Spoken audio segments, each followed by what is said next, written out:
Bismillahirrahmanirrahim. Assalamualaikum warahmatullahi wabarakatuh. Om Swastiastu, Namo Buddhaya, salam kebajikan. Perkenalkan, nama saya Fatmasari SHMH, peserta Latsar CPNS Angkatan 2024, Gelombang 5, Angkatan 27, Kelompok 3. Berikut saya akan menampilkan contoh praktek modal insani sebagai dosen, yaitu terkait penerapan kompetensi profesional seorang dosen hukum dalam mengajar, melakukan bimbingan akademik, dan melakukan pengembangan diri melalui pengabdian kepada masyarakat. Dosen yang memiliki modal insani yang kuat akan lebih efektif dalam memberikan kontribusi kepada institusi pendidikan dan mempersiapkan mahasiswa untuk menghadapi tantangan di dunia kerja dan kehidupan profesional.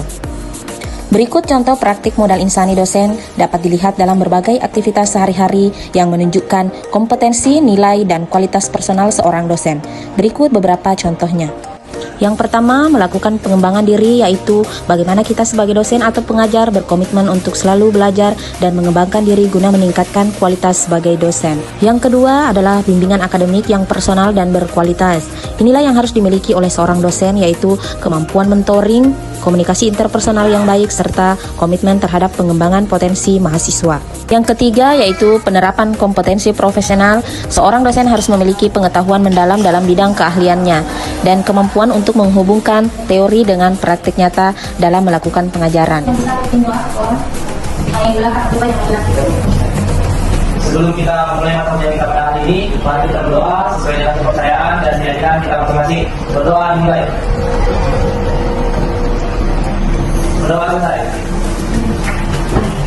Jadi kita masuk pada materi atau pokok bahasa persilakan ini.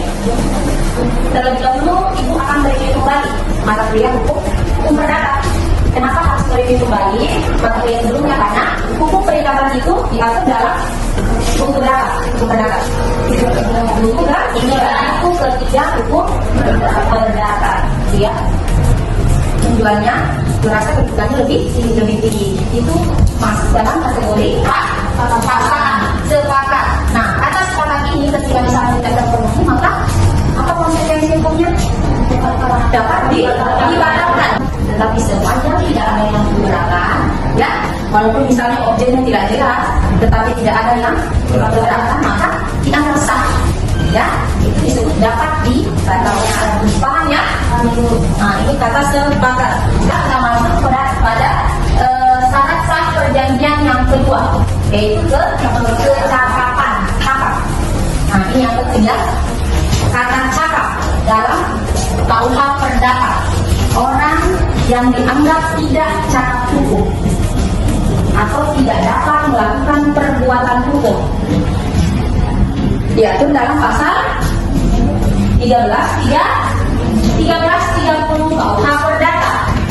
Orang yang dianggap tidak cakap itu adalah yang pertama, belum cukup umur, belum cukup umur atau belum dewasa. Nah, dewasa diatur dalam pasal berapa? Kalau misalnya undang-undang perkawinan, undang-undang nomor.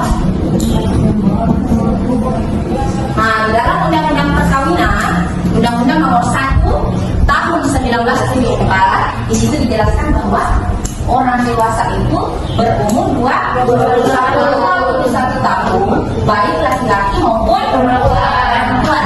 Begitu juga di pasal 330 KUH Perdata. Di pasal 330 KUH Perdata juga dikatakan bahwa yang dikatakan dewasa itu umur 21 tahun. Nah, sekarang pertanyaannya Ibu, apakah semua orang yang berada di bawah umur 21 tahun, di bawah umur 21 tahun itu dianggap tidak cakap atau tidak dapat melakukan perbuatan hukum? Ada yang bisa jawab? Nah, ini kan batas minimalnya ya, dapat hukum dan dapat melakukan perbuatan hukum. Contohnya misalnya perjanjian. Kenapa? Alasannya apa? Alasannya apa? Iya, betul sekali ya. Ini disebut pendewasaan. Pendewasaan.